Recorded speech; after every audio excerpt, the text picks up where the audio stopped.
Bonjour mesdames et messieurs, si vous voulez bien prendre place, nous allons très bientôt commencer cette discussion très importante, très aiguë aujourd'hui sur la Méditerranée au croisement des religions du livre. Mesdames et messieurs, donc nous commençons cette table ronde sur un sujet ô combien important, ô combien crucial, depuis des millénaires, mais encore plus aujourd'hui, dans ces terres promises et si difficilement tenues, ces terres de Méditerranée.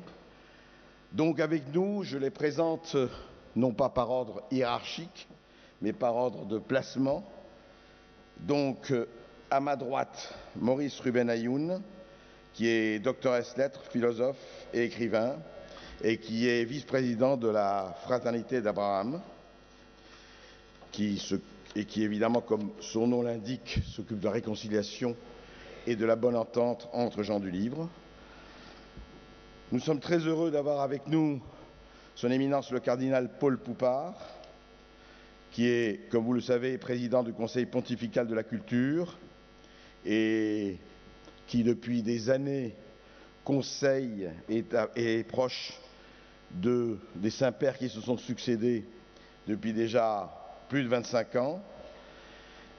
Nous avons le père Becker, qui est prêtre du diocèse d'Oran depuis 43 ans et qui est président du centre d'études du diocèse d'Alger. Et, last but not least, nous avons M. Moustapha Benchenan, qui est politologue à Paris 5, l'Université Descartes Paris 5, et qui est un grand spécialiste de la défense, du Collège de défense stratégique, de l'Institut de l'OTAN, qui est en même temps psychanalyste et qui connaît parfaitement tous les problèmes d'Afrique, du Moyen-Orient.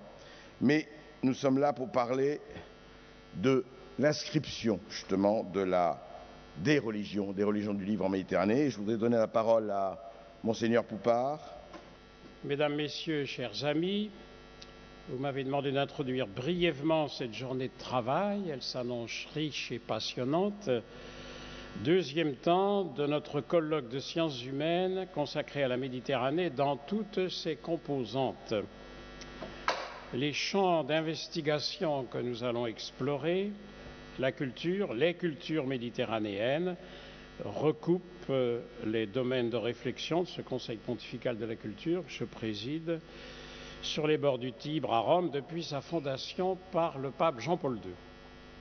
Dans un premier temps hier, comme pour délimiter le cadre historico-géographique, le colloque a exploré les domaines de la paléontologie, la géographie physique et la climatologie.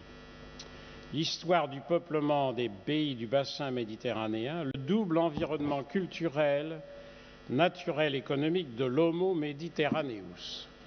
Aujourd'hui, c'est la culture, l'environnement culturel, à l'évidence fortement marqué par les trois grandes religions monothéistes, mais je me permets de me distinguer quelque peu, de dire faussement désigné par l'expression religion du livre, le christianisme, en tout cas pour ce qui le concerne, n'étant précisément pas fondé sur des écrits, mais sur une personne, le Christ. Notre journée de travail envisage l'extraordinaire fécondité de la Mare Nostrum, avec ses grandes religions abrahamiques, ses civilisations, leur rayonnement dans l'histoire de l'humanité, les arts et les cultures diversifiées du pourtour de cette mer intérieure, le développement des sciences et des techniques qui trouvent son origine dans le miracle grec, qui est passé par les Arabes pour rejoindre l'université médiévale et qui a connu un développement extraordinaire au cours de l'ère moderne, jusqu'à devenir aujourd'hui un sujet d'inquiétude tout autant que d'admiration, quand par exemple nous assistons comme impuissants à l'utilisation de la technologie de pointe pour des fins parfois terroristes et terriblement inhumaines. Jérusalem, Athènes et Rome, ces trois capitales symboles seront comme les trois phares de notre journée, tant elles demeurent les références obligées, les clés d'approche et de compréhension de notre culture. Voici 10 jours à peine, les chefs d'État de l'Union européenne, des pays de la rive sud de la Méditerranée, devaient se rencontrer pour les 10 ans des accords de Barcelone. L'échec patent de ce sommet, quelles qu'en soient les raisons, donne beaucoup à penser sur le manque dramatique d'ambition politique de l'Europe à l'égard du monde méditerranéen. Le centre d'analyse, le CALAM, le centre d'analyse et de liaison des acteurs de la Méditerranée, a lancé à cette occasion un appel pour une communauté du monde méditerranéen, et je reprends quelques-unes des convictions exprimées. Il faut dépasser la peur du monde arabe et de l'islamisme dans une refondation mobilisatrice. La proximité historique, géographique et culturelle est forte, la complémentarité économique évidente. Le Nord autant que le Sud ont besoin d'une utopie mobilisatrice et d'une espérance. Redonner à la Méditerranée son vrai nom, Mare Medi Terra Nostrum, le même sens qu'en langue arabe, Al-Mutawassit. Nous avons une belle journée devant nous pour évaluer la pertinence de ces convictions, répondre aux interrogations et, si possible, évaluer des propositions. Nous commencerons en tout cas par aborder ce vaste thème de la religion. Sur Jérusalem, symbole des trois grands monothéismes, la religion juive, la religion chrétienne, la religion musulmane, toutes se réclament de manière diversifiée de l'héritage d'Abraham. En introduction, brève maintenant, cette première partie de la matinée, je voudrais tout simplement souligner le lien étroit entre culture et religion. L'identité d'un peuple provient de sa culture. Et cette culture s'enracine dans les capacités créatrices, dans la faculté d'adaptation de l'homme à ses semblables et à son milieu naturel. De même que chaque personne humaine est unique, de même les familles comme les peuples sont différents. La culture d'un peuple, d'une société, prend corps dans des conditions spécifiques de développement historique et géographique.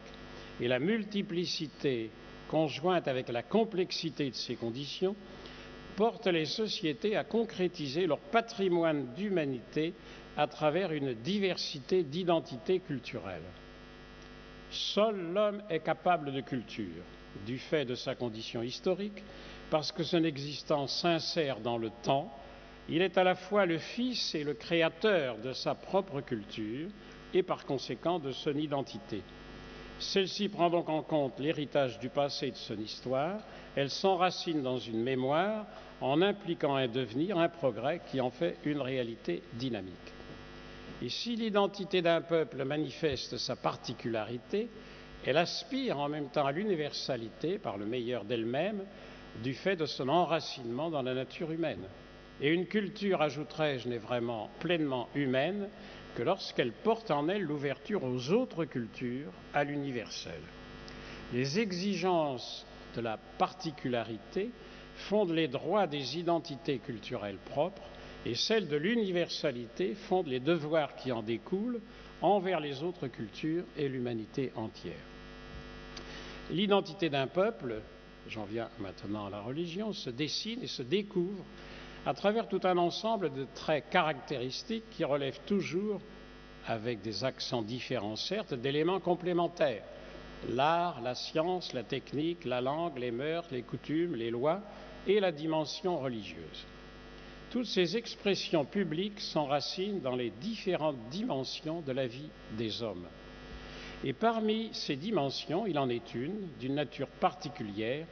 L'homme est homo religiosus, c'est-à-dire capable de s'ouvrir à une transcendance et d'entretenir avec elle un rapport qu'il exprime dans des pratiques ou des rites religieux et qu'il explicite à travers une connaissance spécifique, capable elle-même d'influer profondément sur les autres domaines de sa vie et donc son identité.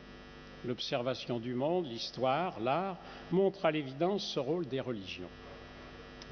Élément constitutif de la culture, ajouterai-je, la religion ne saurait se réduire pour autant à celle-ci.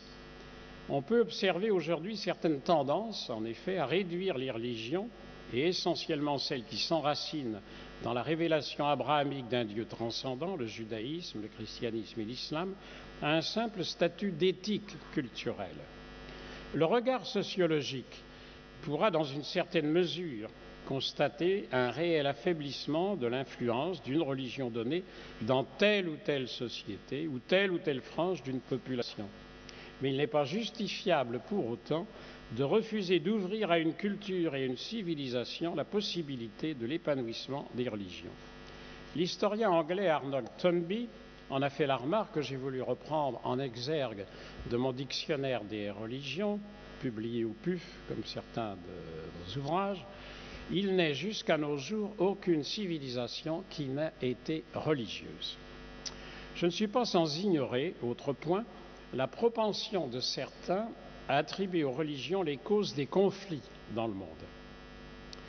Je dirais que c'est pour eux faire preuve non seulement d'inculture, mais aussi, et c'est plus grave, de contribuer à l'appauvrissement des anticorps nécessaires aux sociétés pour se respecter, s'accueillir, se pardonner s'il le faut. Permettez-moi ce simple exemple qui nous concerne directement les Européens et dont certains prennent soin d'en éviter les raisons profondes. Quant à la suggestion de Jean Monnet, Robert Schuman proposait de placer l'ensemble de la production franco-allemande du charbon et de l'acier sous une haute autorité commune, dans une organisation ouverte à la participation d'autres pays d'Europe. Il faisait beaucoup plus que de vouloir instituer la CECA, la Communauté européenne du charbon et de l'acier. À cette époque, ces deux industries étaient en effet le symbole de la puissance économique au service de la guerre. Nous le savons par leurs témoignages personnels, les pères de l'Europe, j'ai nommé, et il faut y ajouter Konrad Adenauer, Alcide de Gasperi, chrétiens de grande foi, n'entamaient pas seulement un projet économique, mais par un acte aussi symbolique qu'efficace, ils fondaient une œuvre de pardon, de réconciliation, fondée dans le prophète Isaïe. Ils changeront leurs armes en socs de charrue, que nous connaissons bien, brisant les épées pour bâtir une société pacifique dans la justice et de la paix. Et pour sa part, et je termine par cette remarque, le christianisme a été pour le continent européen un facteur d'unité entre les peuples et les cultures. Une vision de l'homme, une histoire des nations et une fécondité culturelle hors pair. Dans une juste laïcité des États, qui n'est pas le laïcisme, il est salutaire pour nos sociétés de redécouvrir la capacité des religions à contribuer à édifier une maison commune pour les peuples. Et je voudrais, en terminant, dire que la modernité européenne, qui a donné au monde l'idéal démocratique, le sens de la dignité de la personne et de ses droits, a puisé ses valeurs les plus hautes dans sa culture millénaire, une culture héritière de la pensée grecque, des institutions romaines et de nombreux apports culturels, celtes, anglo-saxons, germains et slaves, au fécond creuset du christianisme. Merci de votre attention. Merci, Monsieur le cardinal Poupart. Eh bien, je donne la parole à Maurice Ruben Ayoun. Ça va être difficile. Éminence, Monsieur le Président, mes chers collègues, Mesdames, Messieurs, je crois que son Éminence nous a tracé la voie, en tout cas pour mon plan, il correspond, sans que nous nous soyons concertés, à ce qui a constitué la trame de son brillant exposé, c'est-à-dire les relations dialectiques entre l'identité et la culture. Et la phrase introductive de mon très bref exposé, je vais vous la lire, recoupe exactement la chose sans qu'on ne se soit concerté, ce qui montre qu'entre le judaïsme et le christianisme, il n'y a pas eu que des conflits, mais probablement aussi une entente souterraine, profonde et féconde. Le grand défi des Juifs, à travers toute leur pérégrination, et notamment lors de leur établissement sur les pourtours du bassin méditerranéen, a consisté en la chose suivante: parvenir à l'adéquation la plus large possible entre les impératifs de leur identité juive et les efforts à fournir pour s'intégrer à la culture des pays d'accueil. C'est-à-dire que l'exil est devenu une sorte de bénédiction pour le peuple juif, qui a fait que, au lieu de persister dans une sorte d'enfermement dans le précaré de la Terre Sainte, ils ont été obligés, entre guillemets, de s'ouvrir et de féconder les cultures qu'ils ont initiées et aussi qu'ils les ont accueillies.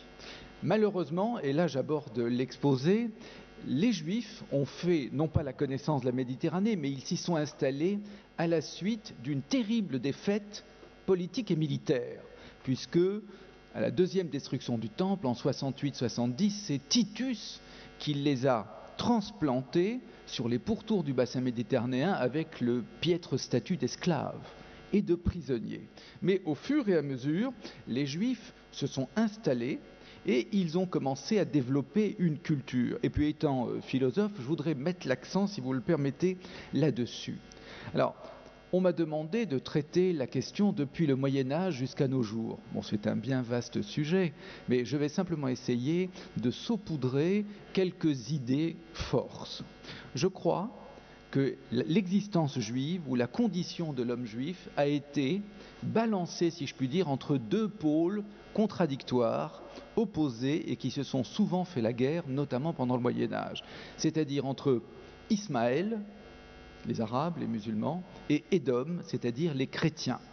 Et puis, dans mes recherches, j'ai repéré une référence talmudique qui se trouve dans le traité babylonien de Shabbat, folio 11a, où un rabbin dit « Il vaut mieux être sous la domination d'Ismaël, c'est-à-dire des Arabes, je n'ai pas dit de l'islam parce qu'il n'existait pas encore, que sous la domination des étrangers, sous-entendu le paganisme gréco-romain. » Mais par la suite, lorsque l'Église catholique fera preuve d'une extrême rigueur, qui, nous l'espérons aujourd'hui, appartient à un passé définitivement révolu, les Juifs inverseront ce proverbe et diront il vaut mieux être sous la coupe d'Ismaël que sous la coupe de nos frères chrétiens. Mais je voudrais revenir à l'exposé proprement historique et faire une toute brève citation du grand islamologue anglo-américain, aujourd'hui presque nonagénaire, Bernard Lewis, qui rend hommage à la culture arabo-musulmane comme vecteur du savoir, comme transmettrice de la science.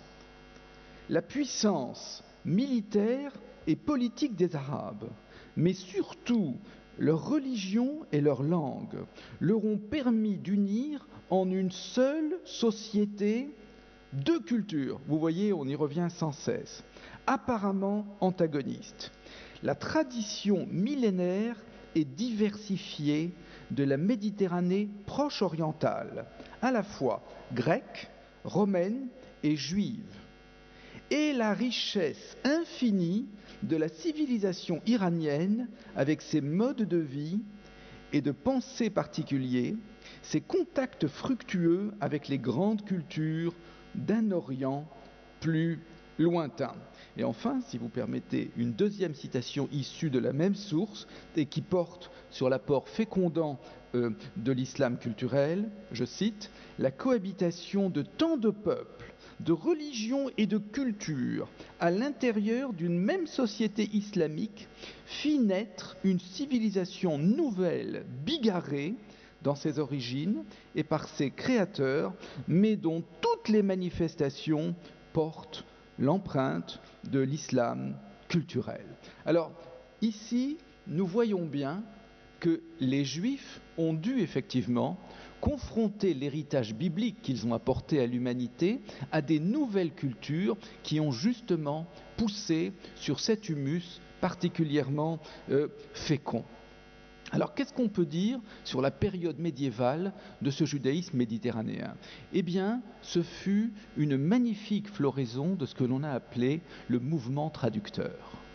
Je ne vais pas revenir sur la manière dont les musulmans se sont acquis, se sont appropriés l'héritage gréco-romain, c'est-à-dire les trésors de l'hellénisme et comment ils ont créé ce que l'on appelle au Moyen-Âge la philosophie gréco-musulmane. Eh bien, les Juifs ont traduit sur les sources arabes, en hébreu, tous les textes qu'ils pouvaient avoir, tous les textes qui pouvaient leur tomber sous la main, et ils en ont fait leur profit. Ce qui a permis, beaucoup plus tard, à un philosophe allemand du 19e, 20e siècle, le grand fondateur de l'école néo-kantienne de Marbourg, Hermann Cohen, il a dit « Qu'est-ce que le judaïsme ?» Deux choses. Un monothéisme éthique, c'est-à-dire croyance en un Dieu, et que ce Dieu se conduit moralement. Et la deuxième chose, le judaïsme est une, pardonnez-moi de le dire en allemand, Kultur Religion. Ça veut dire quoi, Kultur Religion? Ça veut dire une religion tirée culture. Pas une religion culturelle, ou une culture de la religion, ou une culture religieuse, non. Une religion qui s'ouvre aux cultures. Bien entendu, ce ne fut pas toujours facile, mais j'ai choisi l'exemple phare, l'exemple emblématique, justement d'un homme dont le périple, dont le parcours court d'un côté à un autre de la Méditerranée. C'est le célèbre Moïse Maïmonide, 1138-1204, qui quitta sa ville de Cordoue natale, transita par la ville de Fès, d'où le fanatisme de la secte almohade l'avait chassé, pour ensuite aboutir sur les rives beaucoup plus hospitalières d'Alexandrie et aller finir sa vie et achever une œuvre féconde et remarquable au Caire, à Phostate. Voilà un juif qui véritablement épouse, si je puis dire, les contours des exposés de ce matin. Mais il y eut d'autres villes. Il y eut d'autres villes, d'autres noms. Et je voudrais vous dire, comment est-ce qu'on dit en hébreu la mer Méditerranée? Eh bien, c'est exactement la traduction, c'est-à-dire la mer du milieu, le milieu de la terre. Mais, au Moyen-Âge, un grand exégète juif qui était à la fois grammairien, médecin et exégète et qui s'appelait Abraham ibn Ezra, il est mort en 1164, cet homme a été le premier à nommer la mer Méditerranée la mer séfarade. Hayam ha-Sepharadi. N'oubliez pas, chers amis, enfin je vous dis ça très respectueusement, que la Méditerranée a été le berceau, la naissance, le creuset du séfaradisme. Il ne faut pas oublier que c'est sur les bords de la Méditerranée que les Juifs exilés ont créé deux langues. C'est pas mal. Vous savez, les Juifs en général font des histoires. Vous connaissez l'histoire. On dit 2 Juifs sur une île déserte et 3 synagogues. Là, c'est-à-dire ils se disputent toujours. Là, vous avez 2 langues, le judéo-arabe qui a été une langue philosophique. On l'oublie. Maïmonide a écrit son œuvre philosophique avec des caractères hébraïques, mais en judéo-arabe. Judas Halevi a écrit son Kuzari en judéo-arabe. Salomon Ibn Gebirol, philosophe juif néoplatonicien de Malaga, a écrit en judéo-arabe. C'est seulement plus tard que la pensée juive s'est réhébraïsée. Quant au ladino et au judéo-espagnol, là c'est une toute autre aventure, mais qui est malheureusement marquée par une césure dans l'histoire juive, puisque comme disait Hegel, l'histoire est tragique, et que les années de bonheur de l'humanité sont les pages blanches de l'histoire. En 1492, une église particulièrement, comment dire, pardonnez-moi monseigneur, peu chrétienne, si je puis dire, vote le décret d'expulsion, 1492, les Juifs espagnols et de toute la péninsule ibérique sont dispersés sur les pourtours du bassin méditerranéen, mais là encore, ils font d'une terrible épreuve une force. Et c'est la floraison de la deuxième école mystique juive, la fameuse Kabbale lourianique, c'est-à-dire la Kabbale de Safed. Alors, comme notre président de séance m'a demandé d'abréger et de scinder en 2 parties l'intervention, je voudrais juste dire en conclusion de cette première étape que l'identité juive s'est formée justement grâce à ces apports multiples et variés, mais toujours féconds de la culture méditerranéenne. Merci. Merci Maurice Ruben Ayoun d'un exposé tout à fait remarquable. Je voudrais demander à Mustapha Benchenan de nous donner, comme est intitulé, un point de vue musulman sur les relations entre les religions du livre. Bien, Éminence, Mesdames, Messieurs, un point de vue musulman sur les relations entre les religions du livre. D'abord, qu'est-ce que l'islam pour les musulmans? Pour les musulmans, l'islam est une religion révélée. Et la source principale pour les musulmans, c'est le Coran. Le Coran, c'est l'ensemble des révélations qui se sont succédées de l'an 612 à l'an 632, l'année de la mort du prophète Mohammed. Par ailleurs, il existe une source secondaire que sont les hadiths, ce qui signifie les dires et les comportements du prophète Mohammed tels qu'ils ont été rapportés essentiellement par la tradition orale. Pour traiter du thème point de vue musulman sur les relations entre les religions du livre, je vais développer deux idées. La première idée est que l'islam édicte des règles qui engagent les musulmans sur le chemin de la tolérance. La deuxième idée est que l'islam, contrairement à ce que l'on croit ou ce que l'on pense, ne fait pas une rupture avec les religions qui l'ont précédé, mais au contraire, il s'inscrit dans une continuité. Il y a une continuité entre l'islam et les religions qui l'ont précédé. Première idée, l'islam édicte des règles qui engagent les musulmans sur le chemin de la tolérance. Cela est indiqué de très nombreuses fois dans le Coran, par exemple sur le rapport à la religion. Il est dit de façon claire et répétée, pas de contrainte en religion. Le musulman n'a pas le droit, selon le Coran, de contraindre quiconque à se convertir à l'islam. Le prosélytisme est permis, mais de quelle manière? Le Coran dit aux musulmans, tu peux convaincre des non-musulmans de s'islamiser, mais comment? Eh bien, dit le Coran, par la sagesse et la belle exhortation, et surtout pas par la violence. Par ailleurs, il est indiqué qu'il faut faire preuve de modération, il faut être aimable, accommodant et non pas agressif et farouche.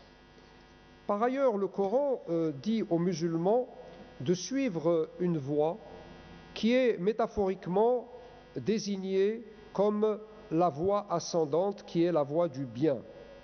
Mais, dit le Coran, qui te dira ce qu'est la voie ascendante? Et le Coran répond, qu'est-ce qui t'apprendra ce qu'est la voie ascendante? C'est affranchir un esclave, ou bien par un jour de disette nourrir un orphelin proche parent ou un pauvre dans le dénuement. C'est être en outre du nombre de ceux qui ont la foi, se conseillent mutuellement la constance, la douceur. Ceux-là sont les gens de la droite avec un grand D. Donc il y a dans le Coran un certain nombre de prescriptions qui indiquent à l'homme le chemin du bien, la voie ascendante. Et par exemple, pour ce qui concerne le savoir que vous avez abordé, il y a un hadith du prophète qui est extrêmement important, selon lequel l'encre du savant est plus précieuse que le sang du martyr. Si lutte il doit y avoir, le musulman doit la mener non pas contre les autres, mais d'abord et avant tout contre lui-même. C'est ce qu'on appelle l'ijtihad, ou que certains traduisent par grand djihad. L'ijtihad, qui est un devoir pour le musulman, consiste à s'engager quotidiennement dans le chemin consistant à devenir meilleur. Mais que signifie en islam devenir meilleur? Eh bien, c'est être fraternel à l'égard des autres, c'est être bienveillant à l'égard des autres, c'est être compatissant, c'est avoir un regard fraternel. Tel est le sens du mot ijtihad, lutte, combat, non pas contre autrui, mais contre soi-même pour devenir meilleur. La recommandation est faite également au prophète lui-même, à qui le Coran rappelle à plusieurs reprises, dit « Je ne suis qu'un homme comme vous ». Le Coran lui rappelle à maintes reprises, dit « Je ne suis qu'un messager ». Donc dans l'islam, le prophète est le messager, il est celui qui apporte, qui transmet la parole de Dieu.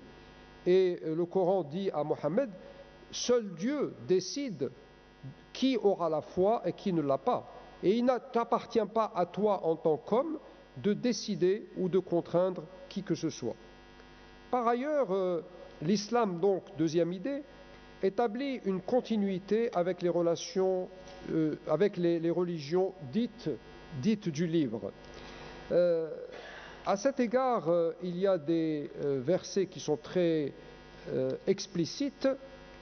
Par exemple, cette prédication, c'est-à-dire les révélations, le Coran, cette prédication ne saurait être forgée en dehors d'Allah, mais elle est venue pour marquer la véracité des messages antérieurs.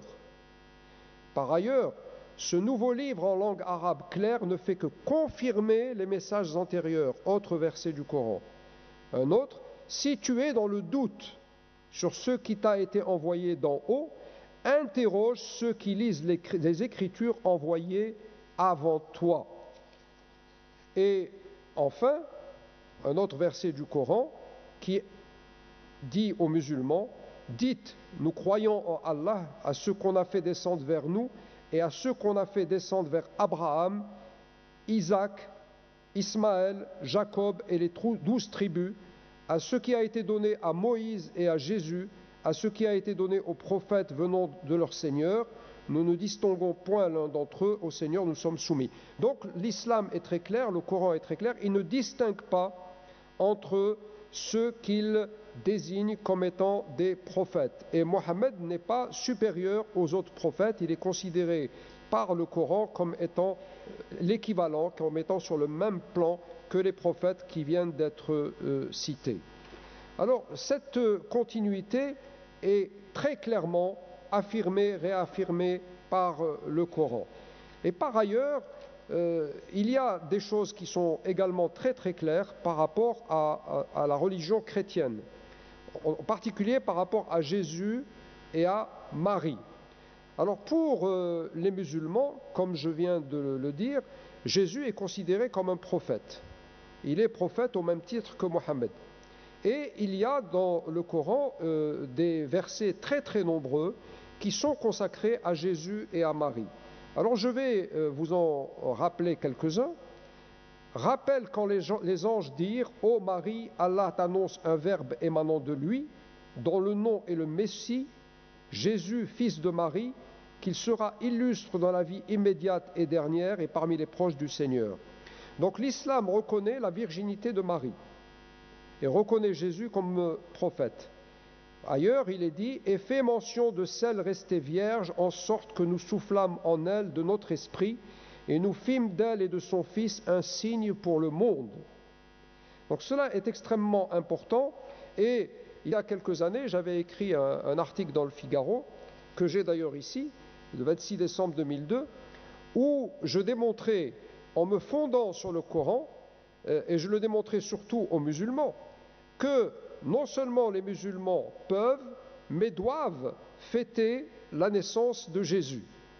Et quand je le dis aux musulmans, ils sont les premiers à être étonnés, car les musulmans ne connaissent pas très très bien leur propre religion. Donc il y a donc une continuité entre l'islam et les religions qui l'ont précédé. Pour faire court et en conclusion, je pense que si l'on veut vivre en paix ensemble, il est extrêmement important et prioritaire de mettre en relief ce qui peut nous rapprocher, ce qui peut nous rassembler.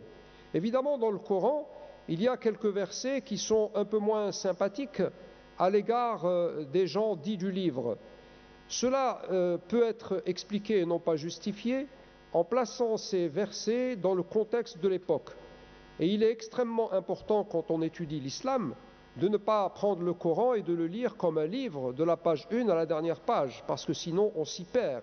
Il est extrêmement important, quand on lit le Coran, de situer les versets du Coran dans le contexte de l'époque et de connaître les enjeux, les acteurs, les rapports de force sachant que le Coran, les sourates, ne sont pas classés par ordre chronologique de révélation, mais par ordre de grandeur décroissante. Donc pour lire de façon compréhensible le Coran, il faut se mettre dans le contexte de l'époque et connaître tout ce que je viens de rappeler et qui caractérise cette époque-là. Alors souvent, on entend depuis quelque temps, et depuis surtout que l'on parle d'islamisme, on nous dit, surtout en Occident, eh bien, il faut réformer l'islam. Et parfois, certains nous disent, il faut même effacer certains versets du Coran, ceux qui disent ça pensant que c'est le Coran qui induit la violence. Ceux-là, d'abord, je pense, n'ont pas compris de quoi il s'agit. Et par ailleurs, il me semble que la priorité des priorités, c'est d'abord d'expliquer le Coran aux musulmans eux-mêmes. Ça, c'est une priorité. Et de le faire en s'inspirant de cette démarche qui consiste à mettre les versets du Coran dans le contexte de leur époque et de mettre en relief ce qui permet de vivre ensemble en paix.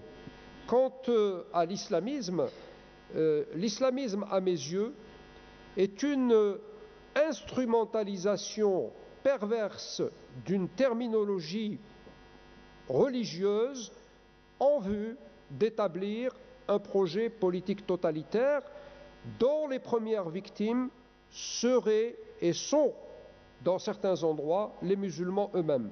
C'est la raison pour laquelle il est de la première importance et de la première urgence et priorité pour les musulmans eux-mêmes de se rapproprier de façon intelligente l'islam. Je vous remercie. Merci.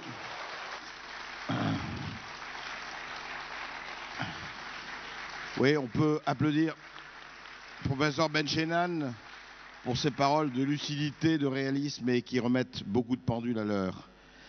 Je crois que quelqu'un qui remettra aussi des pendules à l'heure, Thierry Becker, ramenez-nous en Méditerranée, le père Becker, du diocèse d'Alger et président du diocèse d'Oran. Chers amis, j'ai été très surpris d'être invité à parler devant vous, et j'en suis très heureux, mais je suis plus un praticien qu'un théoricien, vivant depuis près de 40 ans avec des amis musulmans. Monsieur Benchenan a posé une bonne question. Comment lire le livre? Car en effet, on nous invite à un croisement des religions du livre. Le croisement indique aussi croiser le fer. Eh bien, comment lire le livre sans croiser les fers? Je commencerai par une anecdote. Il y a 15 ans, dans une petite ville proche d'Oran, qu'on appelle maintenant Zahana, et pour les anciens qui la connaissent, elle s'appelait Saint-Lucien, vivait une vieille demoiselle juive, l'ancienne directrice de la poste, tante Angèle. Tout le monde l'appelait Khalti Angèle, tante Angèle. Elle était restée la seule dans ce village, entourée d'affection de ses voisines musulmanes et visitée régulièrement par un prêtre qui venait visiter toutes les personnes âgées de la région. Voilà qu'elle meurt. Eh bien, les amies musulmanes ont tout de suite téléphoné au prêtre pour dire, voilà, elle est morte, qu'est-ce qu'on fait? Le prêtre téléphone au neveu qui était en France et qui lui dit, eh bien, occupez-vous de l'enterrement. C'est bien que voici, donc en 1990, une demoiselle israélite, entourée de ses amies musulmanes, conduite au cimetière juif de la ville de Sig, Saint-Denis du Sig pour les anciens, par le prêtre qui dit les prières juives que lui avait envoyées le neveu par fax. Donc voilà. Une réalité possible, c'est arrivé, donc, mais malheureusement, ce n'est plus possible maintenant. Il y a en effet parmi nous une longue histoire de convivialité. Et je rencontrais tout à l'heure une personne de Tiaret, où j'ai vécu pendant de nombreuses années, et je me suis aperçu que mon retour à Tiaret réveillait la mémoire de beaucoup d'anciens de la ville qui disaient « Ah, peut-être va-t-on vivre de nouveau comme il y a 50 ans, où l'on était heureux de fêter les fêtes les uns des autres. » Alors, que s'est-il passé? Les gens du livre. Les chrétiens se sont rassemblés autour d'une personne, Jésus, et ont écrit ce qu'on appelle le Nouveau Testament. Le Nouveau Testament va-t-il remplacer le Premier Testament et le mettre de côté? C'est ce qui s'est passé dans l'histoire. Le Nouveau Testament disant qu'il est l'accomplissement du Premier Testament, et quelle est la place de ceux qui s'en nourrissent encore et se rassemblent dans sa lecture. Jésus, disons-nous, parole unique et complète de Dieu. Alors, quel statut pour les autres? Eh bien, nous avons l'audace de continuer à affirmer que Jésus est parole unique et complète de Dieu. Ce qui est difficile devant ceux qui assurent que le Coran est la parole dernière de Dieu. Eh bien voilà, nos livres nous mettent en situation difficile d'accueil mutuel. Mais pour un chrétien, le livre, comme le disait Monseigneur Poupart, n'est pas le fondement. Le livre est une tranche de la tradition, car la tradition a précédé l'écriture du Nouveau Testament et l'a continué. Le Nouveau Testament n'est donc qu'une tranche, comme si on coupe un arbre et nous avons une tranche du développement de cet arbre à un temps donné. La tradition, la communauté chrétienne précède, écrit et continue le livre. Le livre, pour nous, c'est la parole livrée. Non pas transformée en livre, mais une parole livrée. C'est-à-dire qu'elle est donnée. On peut en faire tout ce qu'on veut. La Bible appartient à tout le monde. Chacun peut le lire et y trouver ce qui lui semble bon. Et nous faisons souvent l'expérience en Algérie d'une lecture par nos voisins et nos amis du Nouveau Testament qui n'est pas du tout la nôtre. Elle nous surprend, mais elle existe. Et donc, nous avons à nous en expliquer. Donc, un livre qui appartient à tous, comment le lire? Comment le lire? Eh bien, le dernier livre du Nouveau Testament et de la Bible, qui s'appelle le livre de la Révélation, et qu'on dit en français d'après son mot grec Apocalypse, mais comme c'est un contresens, l'Apocalypse, je garderai le nom de Révélation. Nous trouvons dans ce livre, nous trouvons ce passage étonnant. Le visionnaire, Jean le visionnaire, voit arriver un livre écrit au-dedans et au-dehors. Et je vis un ange puissant qui proclamait d'une voix forte: qui est digne d'ouvrir le livre et d'en rompre les sceaux? Qu'est-ce qui va nous l'expliquer? Mais nul dans le ciel, sur la terre, ni sous la terre, n'avait pouvoir d'ouvrir le livre, ni d'y jeter les yeux. Je me désolais que nul ne fût trouvé digne d'ouvrir le livre, ni d'y jeter les yeux.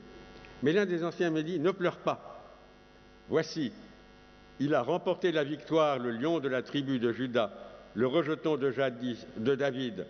Il ouvrira le livre et les 7 sceaux. Et je vis alors, au milieu du trône, au milieu des anciens, un agneau qui se dressait et semblait immolé. Le seul capable d'ouvrir le livre et d'en donner le sens, c'est celui qui s'est livré comme un agneau immolé. Et quelle est la dernière parole de Dieu dans le livre de la Révélation? La dernière parole de Dieu dans le livre de la Révélation, c'est: voici, je viens, je fais toutes choses nouvelles. Alors, le livre des chrétiens est celui qui les invite à faire du neuf. Et nous le voyons dans toute l'histoire de l'Église et des chrétiens. Problème pour les premiers chrétiens: voici qu'arrivent dans la communauté chrétienne des hommes non circoncis, des hommes venant du paganisme. Que faire? Faut-il leur imposer les pratiques de la loi juive que suivaient fidèlement les premiers chrétiens? Rien n'est inscrit dans le livre. Rien n'est inscrit dans la tradition. C'est une situation nouvelle. Alors, on a réuni le premier concile de l'histoire, qui est le concile de Jérusalem, où la question a été portée devant les anciens. Que faut-il faire? Et on a ce texte absolument prodigieux. D'accord avec toute l'Église, c'est au livre des Actes des Apôtres. Les apôtres et les anciens décidèrent de choisir dans leur rang des délégués qu'ils enverraient à Antioche. Cette lettre leur fut confiée. Les apôtres, les anciens et les frères saluent les frères d'origine païenne qui se trouvent à Antioche, en Syrie, en Cilicie, etc. Nous avons décidé unanimement de choisir les délégués qui vous enverront cette lettre, nos chers Barnabas et Paul. L'Esprit Saint et nous-mêmes, nous avons en effet décidé de ne vous imposer aucune autre charge que ces exigences inévitables, vous abstenir des viandes, de sacrifices païens, du sang, des animaux étouffés et de l'immoralité. Si vous évitez tout cela avec soin, vous aurez bien agi. Adieu. Voici du neuf. Jésus lui-même n'avait pas eu l'occasion de cette audace. La circoncision et les pratiques de la loi des anciens ne sont plus nécessaires. Et l'Église a continué à faire du neuf aussi avec son livre ancien. Voici qu'arrive, dans le monde moderne, l'éclosion des religions, l'islam est arrivé, tout autre mouvement spirituel sont arrivés. Que faire? Comment nous situer devant? Comment nous situer devant ceux et celles qui continuent de trouver dans le Premier Testament leur nourriture et leur vie? Alors, ce furent les textes que nous avons célébrés il y a quelque temps du Concile du Vatican sur l'Église et les religions non chrétiennes. Inventer du neuf. Le neuf, le voici. L'Église regarde aussi avec estime les musulmans, eux qui adorent le Dieu un, vivant et subsistant, miséricordieux et tout-puissant, créateur du ciel et de la terre, lui qui s'est adressé aux hommes. Ils cherchent de toute leur âme à se soumettre aux décrets divins, même si ceux-ci sont cachés, comme s'est soumis à Dieu Abraham, auquel la foi islamique se révère volontiers. Un petit peu plus loin, et si au cours des siècles, de nombreuses dissensions et inimitiés se sont dressées entre chrétiens et musulmans, le Concile les exhorte tous à oublier le passé et à s'efforcer sincèrement à la compréhension mutuelle, à défendre et à promouvoir ensemble, pour tous les hommes, la justice sociale et les valeurs morales, ainsi que la paix et la liberté. Alors, donc, ouverture grâce au Concile. Comment nous situer maintenant? Eh bien, nous situons d'abord en regardant la vérité de nos dissensions. Est-ce que nos livres ne sont pas là pour nous diviser? Comment les lire? La vérité de nos incompréhensions et la vérité de nos rencontres difficiles. Alors, on en parlera tout à l'heure des moyens de se rencontrer. Je voudrais seulement signaler que le mois dernier, j'étais invité à Mostaganem à un colloque organisé par l'Université de Mostaganem sur les fondements anthropologiques et scripturaux des religions dans leur diversité. Intéressant, l'Université de Mostaganem, chez nous, l'université n'est pas laïque, c'est une université confessionnelle. Donc voilà. Il y a eu cet appel et le président de l'université qui ouvrait le colloque a dit, voilà, nous devons nous rencontrer les mains nues. J'ai trouvé cette phrase très forte, parce que pour moi, elle rappelait ce que disait un des moines du monastère de Tikhairin dans sa prière au moment où les groupes armés circulaient autour du monastère. Seigneur, désarme-les, Seigneur, désarme-nous. Eh bien, quelles sont les armes que nous fourbissons? Les armes que nous fourbissons, ce sont nos arguments. Et je me suis aperçu que bien souvent, lorsque nous nous rencontrons, et j'en ai fait encore l'expérience dans cette rencontre à Mostaganem le mois dernier, eh bien, en écoutant l'autre, nous préparons les arguments pour répondre. Nous fourbissons nos armes. Et nous ne nous laissons pas prendre par ce qu'il dit, nous ne nous livrons pas vulnérables à ce qu'il dit. Eh bien, c'est bien ce que disait le livre de l'Apocalypse. Nous ne pouvons comprendre le livre, nous pouvons comprendre ce que dit l'autre, que si nous nous présentons devant lui désarmés et vulnérables.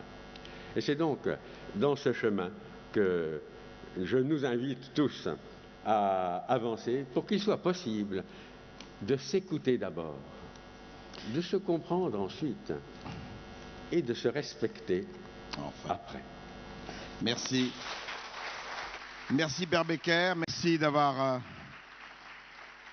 de rappeler qu'il faut privilégier le croisement des arguments au croisement des armes. Je voudrais peut-être, on va évidemment continuer, je voudrais peut-être donner la parole à la salle s'il y a des questions, des interventions. N'hésitez pas, monsieur. Présentez-vous, s'il vous plaît. Michel Bonnet, simple citoyen dans la région du Golfe de Saint-Tropez. Vraiment, messieurs, je suis tout à fait émotionné d'avoir entendu chacun de vos paroles, parce que combien elles ont été douces pour mes oreilles et je suppose pour toutes les oreilles du monde. Il y a un seul regret, c'est qu'il n'y ait pas le monde entier qui puisse vous entendre. Parce que vraiment, la religion a une fonction de relier, et là je crois que vous avez donné tous les arguments pour relier toutes les religions.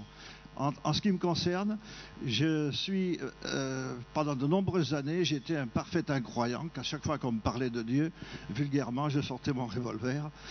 Mais un jour, j'ai tombé sur les écrits Baha'i. Et en étudiant ces écrits, je me suis intéressé à toutes les religions. Et je me suis intéressé à la Bhagavad Gita, le Coran, etc. Et j'ai remarqué qu'il y avait vraiment un fil conducteur qui permettait d'unir justement toutes ces religions. Alors je voulais vous poser une question, messieurs. Comment est-ce que vous placez la religion Baha'i? Est-ce que vous avez connaissance? Je pense que c'est une religion qui est très... Les Baha'i. Qui veut répondre sur les Baha'i? Est-ce que... Oui, Père Becker. Le bahaïsme est une religion récente, née au début du XXe siècle, d'un Iranien qui s'appelait Baha'u'llah, et qui a voulu faire comme une synthèse des monothéismes, et qui a rassemblé un certain nombre de personnes autour de lui. Voilà, il y a un certain nombre de personnes à travers le monde qui suivent le bahaïsme, qui est une religion nouvelle. Une autre question, intervention? Monsieur. Docteur Bourrier, adjoint Monsieur Couve. Voilà, je pose cette question. Je suis naturellement très très heureux d'être avec vous. Et dans les interventions que j'ai pu entendre, elles sont toutes absolument, je dirais, fabuleuses. Elles sont toutes empreintes d'une gravité et en même temps de richesse. Mais je voudrais saluer tout particulièrement Monsieur Benchenan. Pour quelle raison? Je suis à Saint-Tropez, mais je suis ce qu'on appelle un rapatrié. J'étais en Algérie. Et ces problèmes religieux, naturellement, m'ont un petit peu, non pas hanté, mais sont revenus souvent à la surface en disant comment des hommes qui ont pu, disons, vivre ensemble, ont pu arriver à des situations pareilles. Et dans votre discours, M. Benchenan, ce que j'ai remarqué avec énormément de bonheur, c'est que d'une part, vous appelez surtout vos amis musulmans, nos amis musulmans, parce que j'ai énormément d'amis musulmans, à sorte de distinguo entre le Coran et l'islamisme. Vous avez bien dit, si j'ai bien compris, vous avez bien dit que le Coran était naturellement ouvert à toute, disons, tolérance certainement, mais surtout contre toute violence et tout ce qui est donc une chose qui va contrairement aux écrits. Par contre, vous avez dit une chose, c'est que l'islamisme est un instrument qu'utilisent certains qui se disent, disons, de vrais musulmans, et que cet instrument est souvent un instrument pervers. Là, je crois que le fond du problème est particulièrement, disons, je parle un peu de la situation actuelle, est parfaitement posé. Vous êtes un sage, vous êtes un homme, je comprends parfaitement votre discours et je voudrais que tout le monde le comprenne aussi, et surtout nos amis musulmans, d'autant que ce que nous avons entendu des trois autres intervenants vont dans le sens justement de cette tolérance. Alors voilà, je voulais vous en remercier. Merci. Et j'approuve véritablement cette matinée avec un grand bonheur. Oui. Monsieur Couve et Oui, merci. Pour rebondir sur ce que vient de dire le docteur Bourrier, s'il y a bien un mystère de notre 21e siècle et qu'on vit aujourd'hui, c'est celui-là. Comment se fait-il qu'il y ait des interprétations du Coran aussi divergentes, aussi antinomiques, et qui expliquent finalement une grande partie de la vie que nous menons aujourd'hui, du radicalisme, de l'islamisme. Et c'est étonnant, c'est mystérieux. Faut-il, depuis le 7e siècle, alors que nous sommes maintenant au 21e siècle, que s'est-il passé depuis et quelle autorité musulmane, ça ne peut être qu'une autorité musulmane, va réussir ou entamer ce débat au sein même du monde musulman, qui doit certainement exister d'ailleurs. Et quand peut-on envisager qu'un jour ou l'autre, il y ait l'apaisement sur le Coran? L'apaisement entre musulmans, pas... Commenter, répondre. Monsieur Justement, c'est poursuivre ce que vient de dire Monsieur Couve. Ne pas oublier, et on ne pouvait pas laisser passer, en tant que membre du Collège de France, que Massignon a souligné avec la sourate 18. Il ne faut pas oublier que dans l'épisode de la caverne, il y a là une rencontre, et je peux témoigner puisque l'année dernière, c'est l'archevêque d'Alger lui-même qui est venu présider en Bretagne. Alors pour ceux qui ne savent pas, dans les Côtes d'Armor, il y a un dolmen qui est un lieu de pèlerinage où l'on célèbre les 9 saints dormants d'Éphèse. Les 7 saints dormants, pardon, 7 bien sûr, 7 dons du Saint-Esprit. J'augmentais déjà. Et donc, Massignon, au moment de la guerre d'Algérie, fait ce rapprochement entre la sourate 18 et ce fait de Bretagne, ce qui fait que les imams bretons viennent réciter à l'issue de la messe, à côté de la fontaine, la sourate 18. Et donc, de ce fait, on a un contact, une rencontre complète entre les deux. Ils assistent à l'Eucharistie et ensuite on va lire ce texte. Donc c'était un endroit tout à fait important qu'il fallait souligner. Monsieur Benchenan, peut-être pour répondre justement sur ce problème fondamental de l'islamisme, d'un certain islamisme et d'une instrumentalisation possible. Oui. D'abord, je voudrais dire 2 mots sur la première intervention, puisque notre ami est originaire d'Algérie, il est rapatrié, pied noir d'Algérie. Sachez que l'une de mes convictions les plus profondes, et je le dis en France comme je le dis lorsque je suis invité à Alger pour faire des conférences, c'est que s'agissant de notre histoire commune, de cette Algérie que nous aimons tant, mais qui peut être une leçon en général, lorsque nous ne parvenons pas à vivre en paix ensemble, cela conduit à des tragédies. Et j'analyse l'une des dimensions des problèmes que rencontre l'Algérie aujourd'hui. Je dis que l'une des dimensions de la tragédie algérienne aujourd'hui encore a été et reste le départ d'Algérie des pieds noirs et des juifs. C'est l'une des dimensions de la tragédie algérienne. Donc je tenais à le dire ici. S'agissant de l'islamisme, de l'apaisement sur le Coran, monsieur le député maire, est-ce que le Coran, est-ce que l'islam induit l'islamisme? J'avais écrit un article en 1999 dans la revue Défense nationale, à laquelle je contribue régulièrement, et j'avais intitulé cet article « L'islamisme, une menace pour les musulmans ». Et j'analysais les causes de l'islamisme. J'en avais déterminé quelques-unes. Je disais que l'islamisme, sans vouloir le justifier en aucune façon, évidemment, c'est l'expression politique du désespoir et de l'humiliation. Deuxième explication, l'islamisme est une peur, est une manifestation de peur par rapport à la modernité perçue comme étant une occidentalisation, donc une perte de l'identité.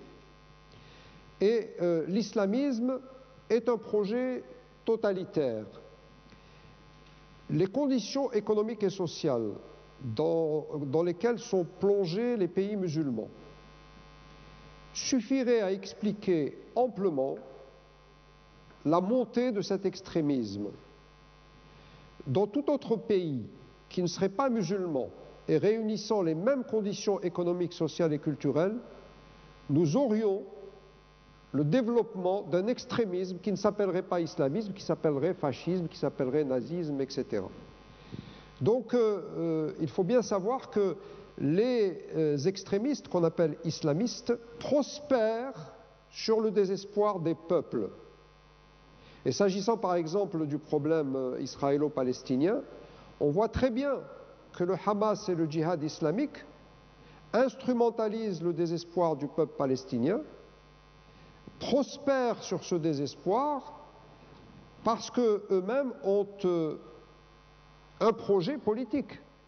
Et je ne souhaite évidemment pas, dans une Palestine indépendante, que le pouvoir soit entre les mains ni du Hamas ni du djihad islamique.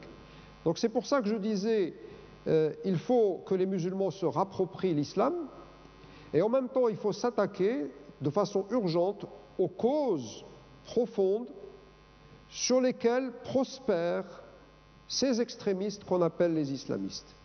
Merci. Je vois que... Oui, Maurice Ruben-Ayoun, vous voulez aussi comment? Oui, Maurice Ruben-Ayoun. Oui, j'aimerais rebondir, comme on dit aujourd'hui de manière moderne, sur la question extrêmement pertinente de monsieur le député maire. C'est comment est-ce qu'on s'explique, et je ne vais malheureusement pas y arriver, mais je vais apporter peut-être un petit éclairage, comment est-ce qu'on s'explique cette évolution qui n'est pas normale? Et d'ailleurs, mon islamologue préféré que j'ai cité tout à l'heure, Bernard Lewis, en bon anglo-américain, a commis récemment un livre récemment traduit chez Fayard en français. Je vous le dis en anglais et je vous le dis en français. C'est What went wrong. Traduction française, mais qu'est-ce qui s'est passé? C'est-à-dire, qu'est-ce qui a mal tourné? What went wrong?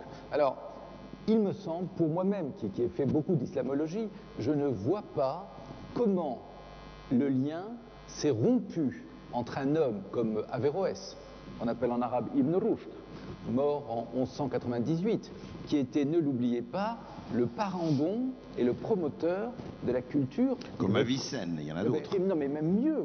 C'est-à-dire, lui a véritablement, instinctivement découvert, il tendait naturellement vers l'Aristote authentique, alors que Avicenne tendait un petit peu à un mélange néoplatonicien et néo-aristotélicien. Voilà donc, vous avez parfaitement raison, monsieur, on ne comprend pas le hiatus. Mais il faut aussi projeter un regard historique. Les Juifs et les chrétiens, et reconnaissant la lignée de la fraternité abrahamique, je ne vais pas exclure ni clairement ni allusivement les musulmans, je crois que nous avons un homme célèbre dans l'histoire chrétienne, juive ou judéo-chrétienne, qui a dit, à tort ou à raison, « Mon royaume n'est pas de ce monde ».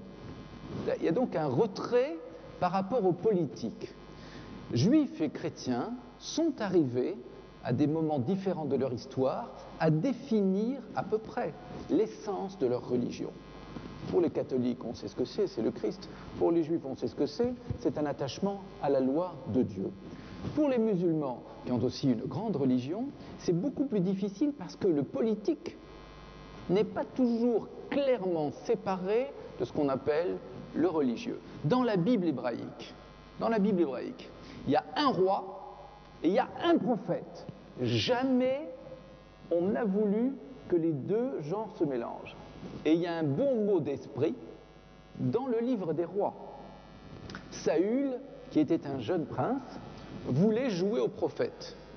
Et alors il dansait avec eux les danses extatiques. Et il y a un proverbe qui est devenu un dicton dans la Bible hébraïque. Quand on dit à quelqu'un « occupe-toi de tes affaires », tu n'es pas compétent dans cette affaire, on lui dit « est-ce que ce que vient faire Saül parmi les prophètes ?» C'est-à-dire, tu es le roi, tu restes dans ton palais. Les prophètes, c'est leur affaire.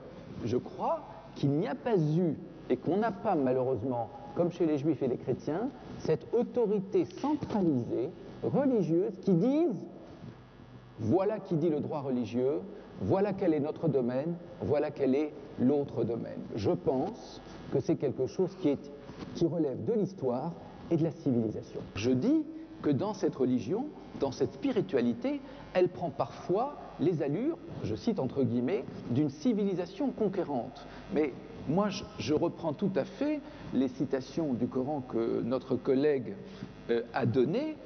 Si on appliquait, ça me fait penser, on disait, je ne compare pas, hein, on disait que la constitution soviétique stalinienne était la plus démocratique du monde.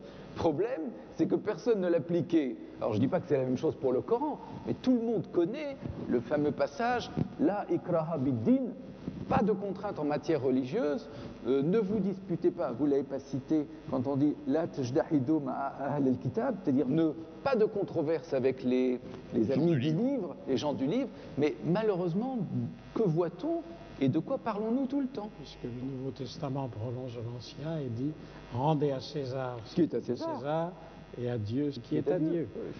Tandis que, évidemment, l'autre version est différente puisque on ne voit pas bien la différence entre l'un et l'autre. C'était déjà l'objet d'une discussion que j'avais au Rencontre internationale de Genève il y a une vingtaine d'années. Et je vois que depuis lors, nous butons toujours et je crois que c'est très important de clarifier cet élément du débat. Oui, Monsieur Benchenan, juste avant, à un moment, on pourrait aussi se dire ce qui est tout à fait, c'est que effectivement, l'Ancien Testament et le Nouveau Testament ne sont pas datés, je dirais, ne sont pas datés historiquement. On ne peut pas avoir une date précise, alors que le Coran, lui, est daté. Tout à fait, oui. Je crois que c'est important de rappeler cela.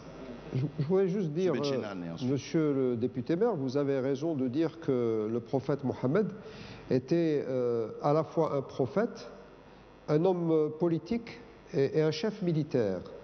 Et ce sont les circonstances dans lesquelles est né l'islam qui lui ont en quelque sorte imposé d'être tout cela à la fois.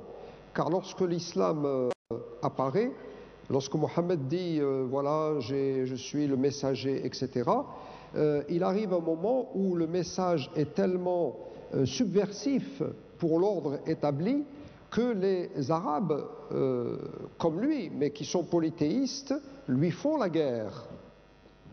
Et alors, que fait-il? Il aurait pu être comme Jésus, mais lui a pris les armes pour se défendre. Donc il a été un chef militaire. D'ailleurs, maintenant c'est le politologue qui parle, dans Le Prince écrit par Machiavel, Machiavel dit tous les prophètes armés ont vaincu, désarmés, ils se sont ruinés. Et il ne cite pas Mohammed, mais il cite Moïse, il cite Cyrus, etc. Donc, il y a les circonstances de la naissance et du développement de l'islam. Par ailleurs, je ne suis pas de ceux qui pensent que c'est l'islam qui induit une politique de puissance et la conquête. Si l'on étudie l'histoire des civilisations humaines, on se rend compte que chaque fois qu'une communauté a eu entre les mains à maîtriser les moyens de la puissance, elle a été entraînée, ou elle s'est engagée, ou les deux à la fois, dans une dynamique de la puissance qui inclut la conquête et la création d'un empire. La religion ou l'idéologie venant pour couvrir, pour habiller, pour légitimer, justifier une politique de puissance. On le voit très bien aujourd'hui avec M. Bush qui entend démocratiser le monde musulman, mais le discours sur la démocratisation est un discours de légitimation d'une politique impériale, mais on peut, à travers l'histoire, le démontrer, mais alors constamment. La religion ou l'idéologie comme légitimation d'une politique de puissance. Je terminerai en disant que, certes, si l'islam ne connaît pas la séparation entre le spirituel et le temporel, il n'y a pas de fatalité à la théocratie pour les pays musulmans. Et on le voit très bien, par exemple, dans des pays musulmans, la Syrie, l'Irak de Saddam Hussein, le parti Baas, qui a été créé en particulier par un arabe chrétien qui s'appelait Michel Aflaq, était un parti qui voulait faire l'unité du monde arabe en transcendant les appartenances religieuses. et en rassemblant les Arabes autour d'une communauté nationale arabe. Et ces régimes-là étaient des régimes laïques, le régime syrien ou le régime de Saddam Hussein. La Turquie, pays musulman, est un pays laïque. La Tunisie est un pays laïque. Donc ce n'est pas parce qu'on est musulman que l'on est condamné pour l'éternité à la théocratie. Alors il faut développer le savoir, il faut faire accéder les musulmans à la rationalité critique, et ainsi on pourra les aider à aller vers une forme de laïcité, à condition que l'on se mette d'accord sur ce que signifie la laïcité, et qu'on ne lui fasse pas dire tout ce qu'on veut et n'importe quoi, comme c'est souvent le cas en France. La laïcité, c'est quoi? Et je terminerai, c'est l'ordre politique n'est pas déterminé par la religion. Et ce même ordre politique ne poursuit pas des finalités religieuses. La laïcité, c'est cela et ce n'est rien d'autre. Eh bien, si c'est cela, il n'y a pas de fatalité. Les pays musulmans peuvent accéder à des systèmes politiques laïques. Tout à fait. Une petite remarque simplement, et vous l'avez dit vous-même, l'islamisme et d'autres idéologies ont prospéré sur le terreau de la misère ou de problèmes économiques. Il ne faut pas qu'on ait le choix uniquement entre théologie et dictature. Et il est là aussi le problème. Monsieur Paul Baltin. Bon, je crois aussi qu'un des problèmes, c'est, comment dirais-je, bon, les chrétiens ont eu la réforme avec Luther, l'Église catholique a eu son Vatican II, et je crois qu'en islam, l'islam attend son, si je peux dire, son Vatican II. Alors il y a ce qu'on appelle les nouveaux penseurs de l'islam. Rachid Benzine vient de leur consacrer un livre, mais en fait, il n'y en a vraiment pas beaucoup. George Corm avait fait quelque chose aussi il y a une quinzaine d'années, mais il faut dire que ces nouveaux penseurs sont souvent soit obligés de s'exiler, soit qu'ils sont persécutés ou isolés chez eux. Et je crois qu'il y a là un réel problème qui tient à plusieurs choses. Je pense aussi qu'en dehors de la religion, sur le plan de la culture, beaucoup de pays arabes sont en quelque sorte un peu refermés sur eux-mêmes, comme le prouve le dernier rapport du PNUD dont je parlerai cet après-midi, sur justement la situation dans le monde arabe sur le plan culturel, démocratique, etc. Voilà. Présentez-vous, s'il vous plaît. Bertrand Ader, physicien. Oui. J'ai eu l'occasion, pendant ma carrière de physicien, de travailler avec un Libanais, un Égyptien, un Israélien, un Japonais, un Chinois, un Vietnamien et aussi un Américain. Et j'avoue que dans ce domaine art religieux, nous nous entendions très bien. Même pendant la guerre des 6 jours, où l'Israélien et l'Égyptien suivaient sur la même radio les événements qui se déroulaient, et nous avons tous compris, les autres, que c'était des cousins qui avaient une affaire de famille à régler et que nous étions en dehors. Tout ça pour dire que je me sens un petit peu à l'étroit quand j'entends uniquement parler des religions révélées entre 700 avant Jésus-Christ et, ou remontant un peu plus, mais enfin il y a beaucoup d'historiens qui sont d'accord pour dire que ça commence vraiment en 700 avant Jésus-Christ jusqu'à 700 après Jésus-Christ. Hier, on nous a appris que le sentiment religieux est révélé à partir de 150 000 ans avant notre ère et que finalement les religions révélées ne sont qu'une petite partie de ce sentiment religieux. Et dans notre culture, moi j'ai été très étonné de constater qu'on ne parle jamais des Araméens, qui ont permis quand même de passer de l'écriture cunéiforme à l'écriture alphabétique, c'est-à-dire à l'écriture grecque ancienne, à l'écriture talmudique et à l'écriture arabe. Ces Araméens, c'était des gens nomades qui ont laissé une culture, mais n'ont laissé aucun empire. Je pense aussi, après un voyage en Égypte l'année dernière, que notre culture estompe complètement l'influence de ces 3000 ans de civilisation égyptienne, dont sont issus une quantité incroyable de témoignages dans les religions du livre. Mais on les oublie. Voilà ce que je voulais dire. Bien, monsieur. Alors, messieurs, est-ce que vous ne vous concentrez pas trop sur vos 3 religions et vous ignorez tout le reste? J'ai passé, en faisant autre chose, 5 ans de ma vie à préparer un dictionnaire des religions, vous savez, de tous les temps et de tous les pays. Bel exemple de déconcentration. Eh bien, Monseigneur, oui, je crois que personne ici, je ne pense pas, ne néglige ce que vous dites, l'apport des Araméens ou des Égyptiens ou autres. Je ne pense pas. Je ne sais pas qui veut... Non, moi, je voudrais juste rebondir sur ce qu'a dit notre collègue à propos de la laïcité. Juste un mot, bien que ce soit une date anniversaire aujourd'hui. Non, je voudrais simplement dire, vous savez, les idées n'ont pas de couleur, elles n'ont pas d'origine, mais elles ont parfois une patrie. C'est-à-dire, pour dire laïcité, nous en français, on a ce mot.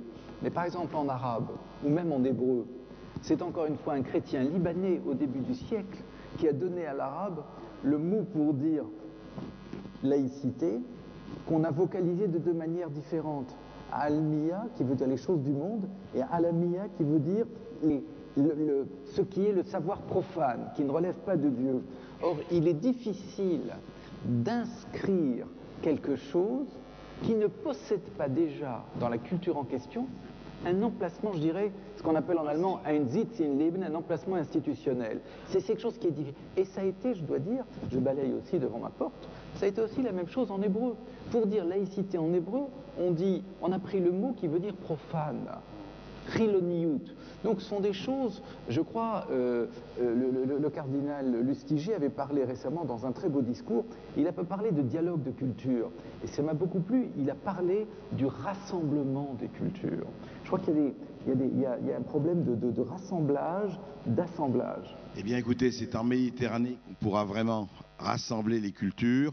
Oui, une dernière question, parce que nous allons être obligés de... C'est pas une question, André, c'est simplement pour rappeler qu'avec les manuscrits qu'on a découverts sur le Coran au Yémen, qui sont antérieurs à la fixation canonique du Coran, il faut, en fin de compte, que le monde musulman ait aussi son Richard Simon, c'est-à-dire que ce travail que les deux autres religions ont pu faire sur la linguistique et l'historicité des morceaux de texte, et que tant que le Coran, effectivement, ne se vivra d'une manière globale et, disons, fixée, il y aura effectivement des coincements dans le dialogue possible.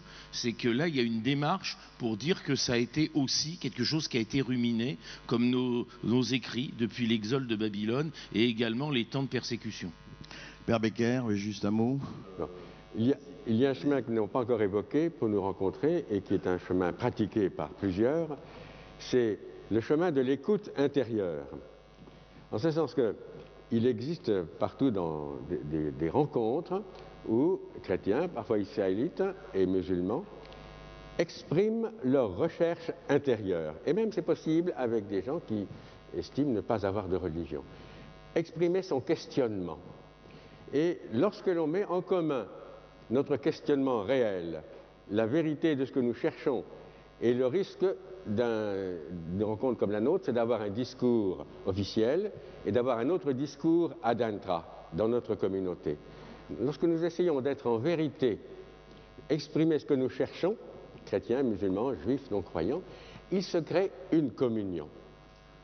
Et je pense que ce chemin de communion est un chemin possible. Beaucoup l'ont expérimenté. Et il existe la fraternité d'Abraham dont parlait M. Hayoun. Il existe, nous avons en Algérie ce que nous appelons le Ribat Selem, le lien de la paix, un lieu où nous nous écoutons. Nous ne nous tolérons pas, parce que la tolérance, c'est bon pour ceux qui sont tolérants, mais très mauvais pour ceux qui sont tolérés. Hein. Et nous en faisons l'expérience chaque fois que nous sommes une minorité. Hein. Donc, il s'agit de trouver le respect, l'accueil et le questionnement. Et je pense que dans ces petits groupes, nous arrivons à nous questionner mutuellement pour être vrais. C'est-à-dire à dire dans les mots d'aujourd'hui ce que nous croyons, en acceptant que le risque de nous écorcher l'oreille, parce que nous avons des mots qui nous gênent les uns les autres, nous devons en prendre le risque pour avancer plus loin. Merci Père Becker. Merci à tous. Je crois qu'on peut saluer ces interventions qui ont été de très très très haut niveau. Merci.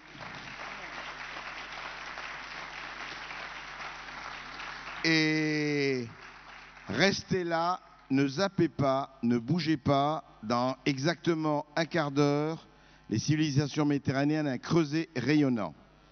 Nous allons continuer cette réflexion. Merci.